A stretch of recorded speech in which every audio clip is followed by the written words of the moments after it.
Hello student. Today we are going to start midpoint theorem. What is midpoint theorem? बच्चे देखो एक theorem है जो एक्सरसाइज 8.2 को पढ़ने के पहले आपको जानना होगा। भाई मिड पॉइंट थ्योरम अगर आप जान जाते हैं तो एक्सरसाइज 8.2 को लगाने में आपको आसानी होगी। मैंने आपको बताया था जो थ्योरम मुझे लगेगा कि ये बिना पढ़ाए आपका इक्वेशन सॉल्व नहीं होगा उसे मैं जरूर बताऊंगा। तो ये है mid point theorem. Mid point theorem होता क्या है? तो बच्चे मिड पॉइंट थ्योरम का आप स्टेटमेंट देखेंगे तो आपको दिया हुआ होगा कि एक ट्रायंगल है आपके पास और ट्रायंगल की दोनों साइड, ये दो साइड है, ट्रायंगल है ए बी और सी।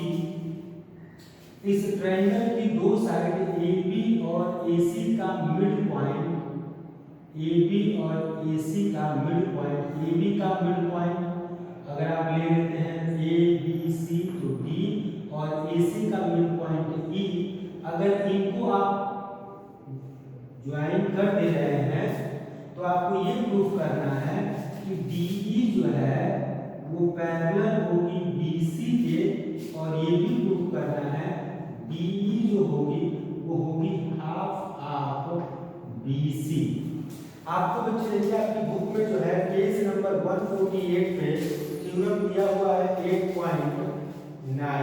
आपको वो थ्योरम दिया है 8.9। तो उसमें यही कहेगा बच्चे थ्योरम में कि the line segment joining the mid point, the line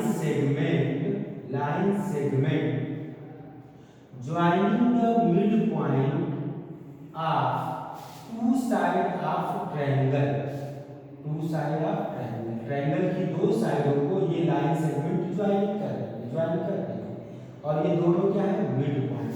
तो आपको प्रूफ करना है कि इस parallel to the third side, ये जो लाइन ज्वाइन कर रही थी वो तीसरी साइड के, ये तीसरी साइड है इसके पैरेलल होगी और हाफ होगी। मैं आपको बताता हूँ जो इसका स्टेटमेंट होता है आप उसे बुक से देख लिया करें कि क्या है स्टेटमेंट।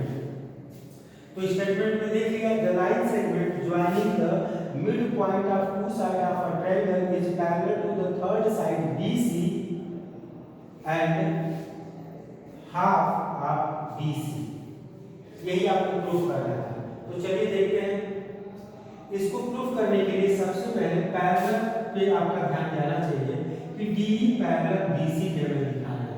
अगर ये मैं इसके पैरेलल दिखाऊंगा तो कैसे दिखा सकता हूँ? सबसे पहले मुझे क्या करना पड़ेगा, मैं आपको डायरेक्ट प्रूफ पे लेके जा रहा हूँ। मैंने क्या नहीं लिखा है तो आपका स्टेटमेंट नहीं लिखा है, स्टेटमेंट आपकी बुक में है। प्रूफ क्या होगा इसका? देखिए सबसे पहले आप कंस्ट्रक्शन कर लेंगे। क्या है? एक लाइन यल जो है, एक लाइन यल,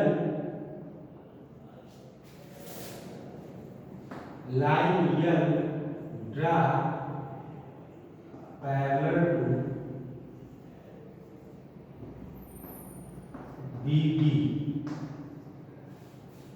भाई BD के ठीक पैरेलल हमने एक लाइन ड्रा किया है। ये BD लाइन, ये वाली लाइन और ये लाइन क्या है पैरेलल। अब आइए, अब आपको इसको प्रोड्यूस कर लेना है, आगे बढ़ा लेना है, तब ये आपके पास क्या होगा एंगल थीटा। ठीक है, and produce DE at point. जब तक हमने प्रोड्यूस कर दिया, अब आइए जब इसको हम प्रूफ करने जाएंगे तब हमारे पास कुछ चीजें हैं। क्या है देखिए, in triangle AED and triangle हम कॉन्ग्रुएंसी लगाएंगे AED CEF, ये दो ट्रायंगल है अब ध्यान दो बच्चे, पहले क्वेश्चन ने कहा है कि डी और ई क्या है, मिड पॉइंट, तो क्या ए ई बराबर होगा ई सी के? बिल्कुल होगा। और ये लाइन पैरेलल है, तो ये एंगल और ये एंगल क्या होगा, ये दोनों एंगल क्या होंगे, alternate interior angle. Angle A is equal to angle C. इस ट्रायंगल में ए को देखेंगे, इस ट्रायंगल में सी को देखेंगे। सी ये भी है, लेकिन मुझे इस ट्रायंगल में देखना था, इसलिए ध्यान देंगे। ये होगा अल्टरनेट इंटीरियर एंगल। दूसरा आपके पास है ए ई जो है इक्वल है सी ई के। क्यों? क्योंकि ये क्या है, E is mid point, E is mid point. ये आपके पास मिड पॉइंट है। जब ई मिड पॉइंट है तो दूसरा आपके पास एक और साइड चाहिए, वो है ये वर्टिकली अपोजिट एंगल। ये है angle AED। AED is equal to, ये क्या है, AED, और यहां से आपके पास क्या हो जाएगा, CEF। ये दोनों जो है आपके पास हो जाएगा वर्टिकली अपोजिट एंगल। प्रॉपर्टी आप कौन सा अप्लाई कर रहे हैं, तो आप जो प्रॉपर्टी अप्लाई कर रहे हैं उस प्रॉपर्टी का नाम है एंगल साइड एंगल। आप अप्लाई कर दिए by angle side angle congruency triangle AED congruence triangle CEF। ये दोनों ट्रायंगल क्या हो, कॉन्ग्रुएंस। जब दो ट्रायंगल कॉन्ग्रुएंट हो जाते हैं तो CP/CT से सारी चीजें मिल जाती हैं, जो रिमेनिंग होती है। अब हमें मिल सकता है कि DE जो है वो इक्वल है EF के, और क्या है, ये जो साइड आपको दी गई है AD जो है वो इक्वल हो जाएगी CF के। ये CP/CT से हमें मिल जाएगा। अब देखो, जब ये दोनों चीजें हमें मिल गई हैं तो हम इसके आगे क्या करेंगे, AD जो है वो CF के इक्वल है, और AD जो है we have AD is equal to DB। AD किसके इक्वल है, DB के इक्वल है। तो आप इन दोनों इक्वेशन से देख रहे हैं, अगर इनका equation 1 and 2 from 1 and 2 we get क्या मिलेगा, DB जो है वो इक्वल हो जाएगी CF के। DB जो है ये इक्वल हो जाएगी CF के। और आपने कंस्ट्रक्शन में पहले ही लिखा था DB जो है वो पैरेलल है CF के है। ये आपके पास है। तो देखो, one pair of opposite side equal and parallel, therefore आपके पास होगा BCFD इज अ पैरेललोग्राम। ये क्या हो गया, पैरेललोग्राम हो गया। अब अगर हम बात करें, यहां लिखेंगे one pair of opposite side equal and parallel. तो ये क्या हो गया, पैरेललोग्राम। अब आपको फिगर ये जो बना हुआ है वो क्या है, एक पैरेललोग्राम है, और पैरेललोग्राम के जो अपोजिट साइड होते हैं वो बराबर होते हैं और पैरेलल होते हैं। अगर मुझे मिल गया कि ये पैरेललोग्राम है, तो हमने यूज किया था BDCF, इसका यूज किया था, तो मुझे मिल जाएगा therefore BC is equal to DF। और BC DF क्या है, अपोजिट साइड ऑफ पैरेललोग्राम। ये हो गया।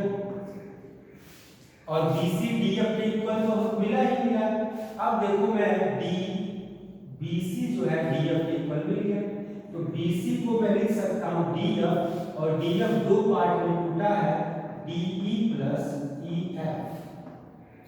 आपको सबसे पहले मैंने लिखा था CPCT से DE किसके बराबर है, EF के, तो DE तो अपनी जगह पे रहेगा और EF की जगह पे मैं लिख सकता हूँ DE, या लिखिएगा DF इक्वल टू EF। ये हमने पहले प्रूफ कर लिया है, तो ये हो जाएगा 2DE is equal to BC, और ये हो जाएगा आपके पास DE is equal to half of BC। ये आपको प्रूफ करना था। और अपोजिट साइड पैरेललोग्राम का इक्वल तो होता ही है, और इक्वल के साथ साथ क्या होता है, पैरेलल भी होता है। तो BC पैरेलल टू DF ये मिलेगा, तो BC पैरेलल टू DF है, ये लाइन इसके पैरेलल, तो क्या ये लाइन इस छोटी वाली लाइन के पैरेलल नहीं हो जाएगी, तो ये हो जाएगा BC पैरेलल टू DE या DE पैरेलल टू BC। बात वही लिखा गया है, दोनों सेम चीज है। तो ये था मिड पॉइंट थ्योरम। जैसे मैंने मिड पॉइंट थ्योरम का यूज किया है कॉन्ग्रुएंसी से, वैसे ही कन्वर्स मिड पॉइंट थ्योरम आप यूज कर लीजिएगा, वो भी सेम फिगर बनेगा। कॉन्ग्रुएंसी के लिए क्राइटेरिया जो आपको मिलना चाहिए, इसमें मिला था एंगल साइड एंगल मिला था, उसमें अलग मिलेगा, और आप जब उसको सॉल्व करेंगे तो देखो कन्वर्स मिड पॉइंट थ्योरम क्या कहता है, आपको दिया रहता है पहले से, क्या एक ट्रायंगल आपको दिया जाएगा, एक ट्रायंगल की ये मिड पॉइंट है, और ये मिड पॉइंट अगर D है तो इससे एक लाइन जा रही है, ये लाइन क्या कहेंगे, पैरेलल इसके जाएगी। ये तुमको क्या दिया है, पहले से ही पैरेलल दिया है, ये पहले से ही क्या है, पैरेलल है। तो आपको प्रूफ करना है E जो है वो क्या है, मिड पॉइंट है, E को मिड पॉइंट प्रूफ करना होता है। तो इसे आप प्रूफ कर लेंगे, सेम फिगर बनेगा, कंस्ट्रक्शन बनेगा, और ये पैरेलल लाइन पहले से ही है ये वाली, तो ये एंगल इसके बराबर मिल जाएगा, ये एंगल इसके बराबर मिल जाएगा, ठीक है। या आपके पास ये आपको प्रूफ करना है, तो ये इसके इक्वल मिल सकती है। तो आप जब ये इस सिमिलरिटी को यूज करके, मतलब कॉन्ग्रुएंसी को यूज करके आप कन्वर्स मिड पॉइंट थ्योरम पा जाएंगे, वो भी ये इससे आसान होगा दूसरा वाला।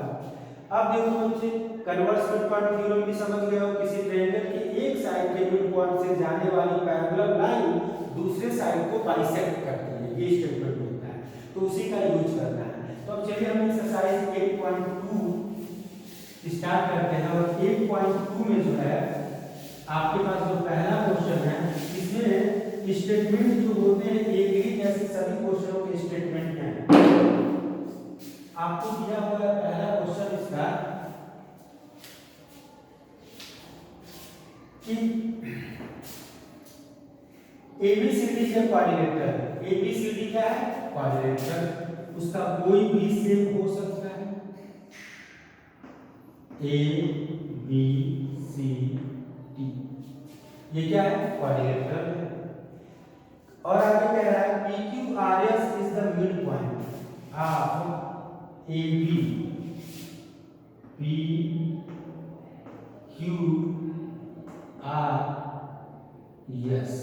is the midpoint of ABCD।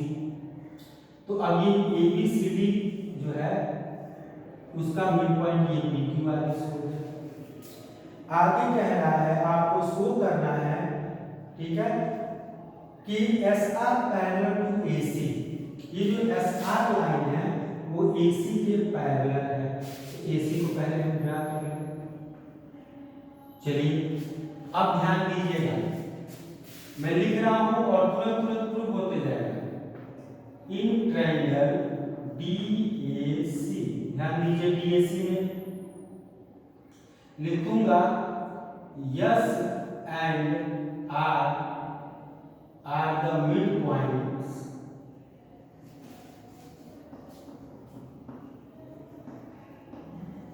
of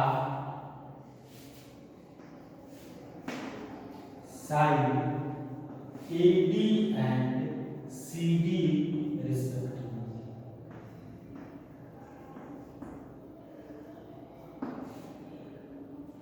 by mid point theorem.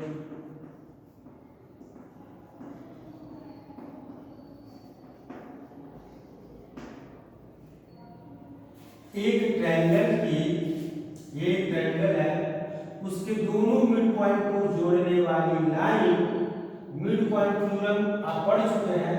तो वो तीसरे साइड, ये तीसरे साइड के ट्रायंगल की एक दो, ये तीसरी साइड, तीसरे साइड की क्या होगी? Parallel SR parallel to AC and SR is equal to half of AC। क्या आपने पहला प्रूव कर दिया? SR पैरेलल टू AC और SR equal to half of AC। आइए इसके दूसरे पार्ट को करने के लिए हम नीचे वाले ट्रायंगल का यूज करेंगे। इन ट्रायंगल ABC क्या मिलेगा? P and Q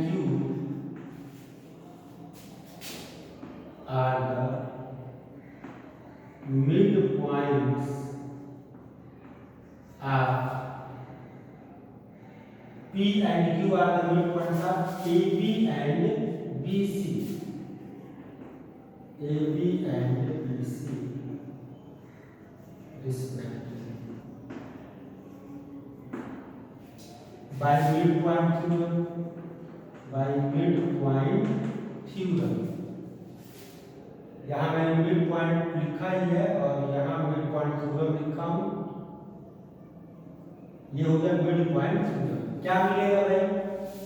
ये ट्रायंगल है, ट्रायंगल के इन दोनों साइड का मिड पॉइंट को जोड़ा जा रहा है PQ के साथ।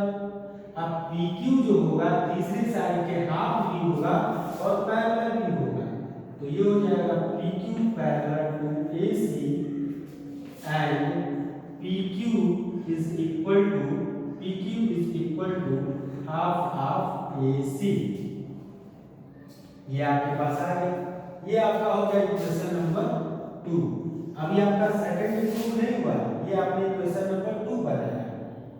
अब अगर आप देखते हैं तो from equation 1 and 2 we get, एक और दो से क्या मिलेगा ध्यान दीजिएगा।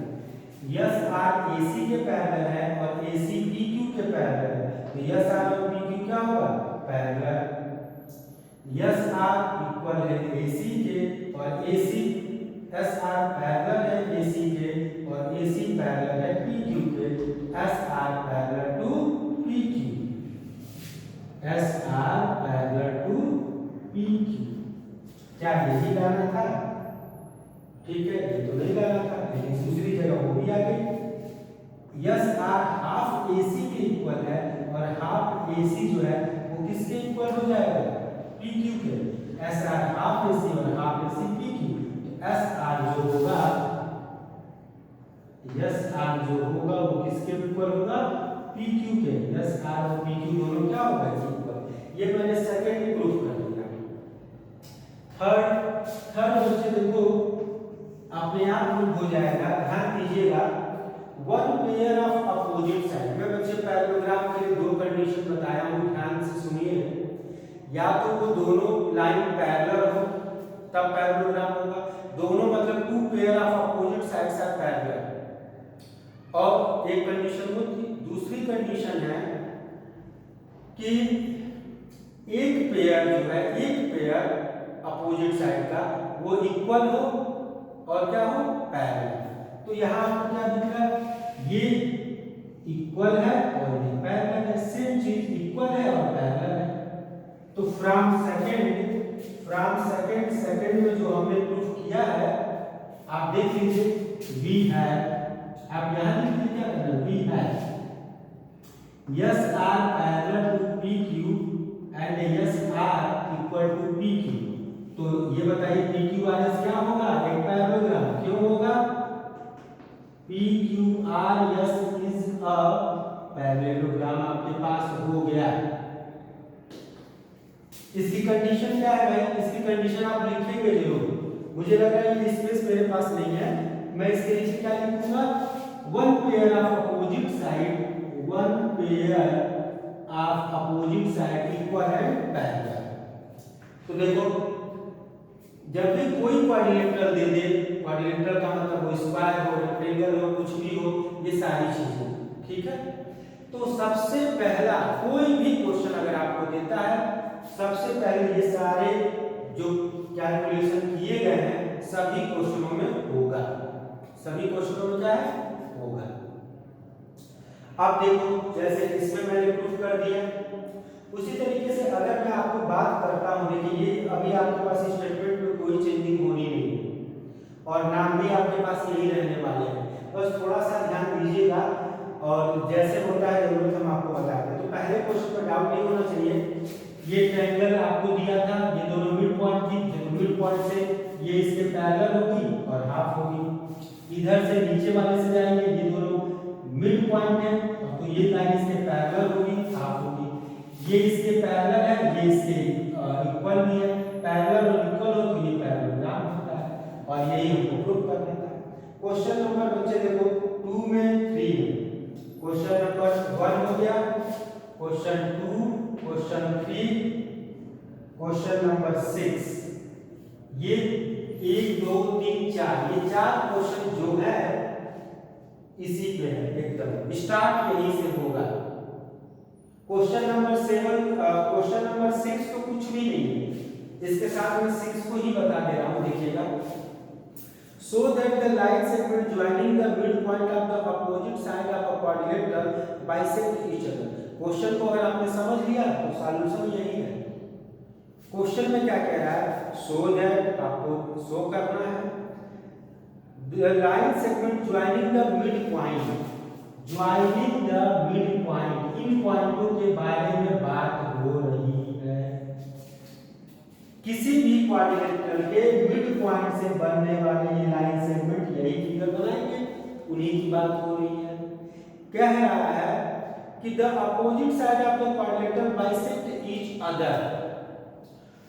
ये जो क्वाड्रिलेटरल आपका बना है, इनकी अपोजिट साइड ये बाइसेक्ट हो रही है, आपको दिया हुआ है, ठीक है। अब देखो जो मैं फिगर वहां बनाया उस पर थोड़ा ध्यान दीजिएगा। अब मैंने क्या कहा है लास्ट में, PQRS इज अ पैरेललोग्राम, और ये देखिएगा ड्रा करने जा रहा हूं, इसको हम कहते हैं डायगोनल ऑफ पैरेललोग्राम और इसको कहते हैं डायगोनल ऑफ पैरेललोग्राम। तो बस इसके आगे एक लाइन लिखनी है। क्वेश्चन नंबर 6 में सिर्फ एक लाइन आप लिखेंगे, ये प्रूफ करने के बाद diagonal of parallelogram bisect each other prove हो गया। क्वेश्चन नंबर जो आपका 6 है इसी स्टेटमेंट पे जाएगा और लास्ट में लिखेंगे डायगोनल ऑफ पैरेललोग्राम। ये देखो ये छोटा वाला पैरेललोग्राम है तो इसके डायगोनल जो है बाइसेक्ट करेंगे। अब ये बताओ ये जो डायगोनल है पैरेललोग्राम का वो क्वाड्रिलेटरल का क्या है, क्वाड्रिलेटरल का अपोजिट साइड का मिड पॉइंट बाइसेक्ट करना है। वही क्वेश्चन में लिखा है mid point of the opposite side bisect each other. तो ये मिड पॉइंट है अपोजिट साइड का, वो बाइसेक्ट करता है। ये क्वेश्चन नंबर मैंने आपको बता दिया 6, इसको आप कर लीजिएगा। तो ये हो गया 6। क्वेश्चन नंबर 2 और 3 में से कोई एक बताऊंगा। तो क्वेश्चन नंबर 2 और 3 में जो है मैं आपको रोम्बस रेक्टेंगल सेकंड को ही बताता हूं, फिर देखते हैं थर्ड आप कर लीजिएगा। क्वेश्चन नंबर 2 को बता रहा हूं, देखिए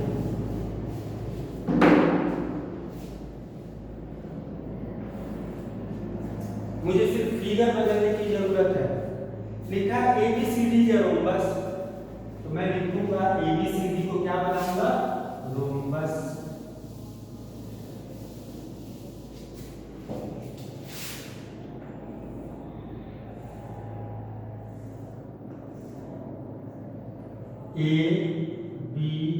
ABCD ये क्या हो गया, रोम्बस हो गया।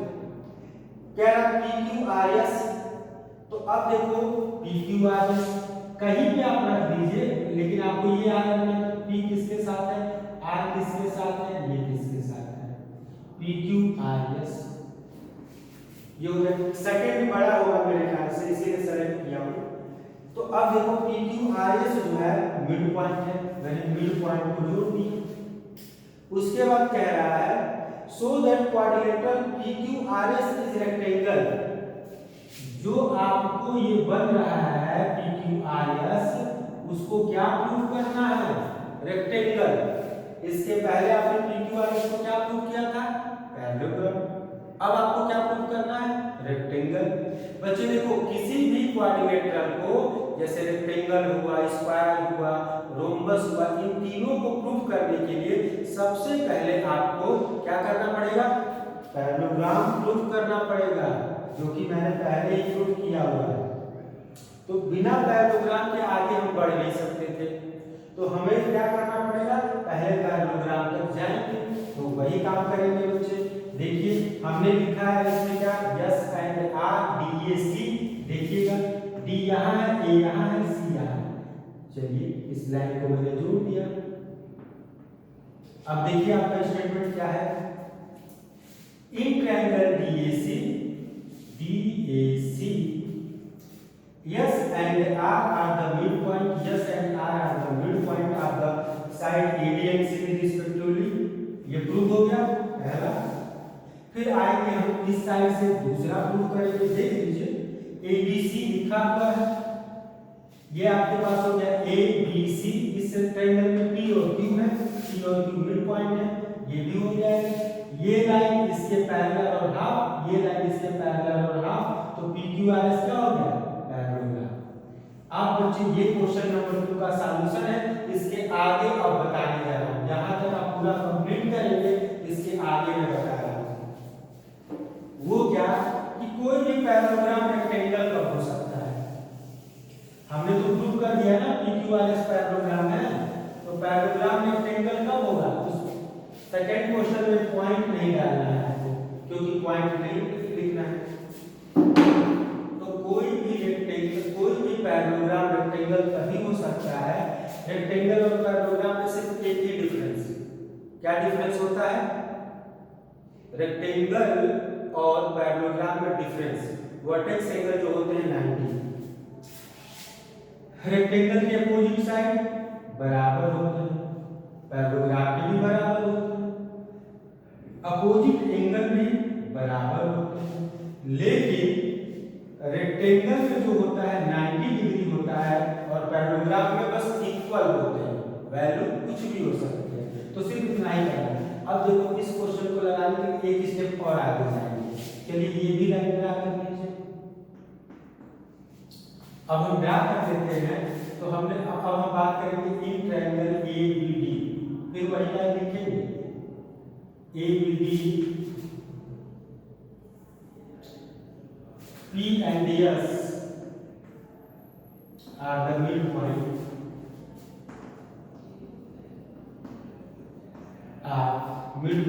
of P और S किसके midpoint है? AB and AD respectively। ये इसके midpoint है। जब ये इसके midpoint है, तो अब आप बताइए midpoint थ्योरम से क्या मिलेगा? PS parallel to BD and PS equal to half of BD। इसका तो मुझे काम था। अब ध्यान दीजिएगा PS BD के पैरेलल, अब हमको इसका यूज करना है। PS BD के पैरेलल, तो क्या PO, सॉरी O यहाँ लिख लेते हैं, PX OY के पैरेलल होगा। भाई देखिए ये पूरी लाइन इस लाइन के पैरेलल है, तो क्या ये छोटी लाइन PX, ये छोटी लाइन OY के पैरेलल होगा? बिल्कुल होगा। PX पैरेलल टू OY, ये आपके पास हो गया। इसको इक्वेशन A लिख देता हूं, क्योंकि इससे पहले बताने के लिए इक्वेशन बने थे। अब आइए आपको मिला है, पहले से है हमारे पास क्या? V है। हमको सबसे पहले मिला होगा P, यहां से PQ parallel to AC, PQ parallel to AC। अगर PQ लाइन AC के पैरेलल है तो क्या PY OX के पैरेलल होगा? बिल्कुल होगा, ये होगा ही होगा। तो अब देखो, हमने बताया था पैरेललोग्राम किसको कहते हैं, यही लिखा हूं, एक पेयर अपोजिट साइड इक्वल और पैरेलल हो जाए, या दोनों अपोजिट जो है साइड्स वो पैरेलल हो जाए, दो पेयर ऑफ अपोजिट साइड जो है वो पैरेलल हो जाए। तो यहां से हो जाएगा therefore PYOX is a parallelogram. ये क्या हो गया? पैरेललोग्राम। अब आप जानते हैं पैरेललोग्राम के अपोजिट एंगल क्या होते हैं? बराबर होते हैं। पैरेललोग्राम के अपोजिट एंगल इक्वल होते हैं। तो देखिए, we know that diagonal of ये क्या था? Rhombus bisect each other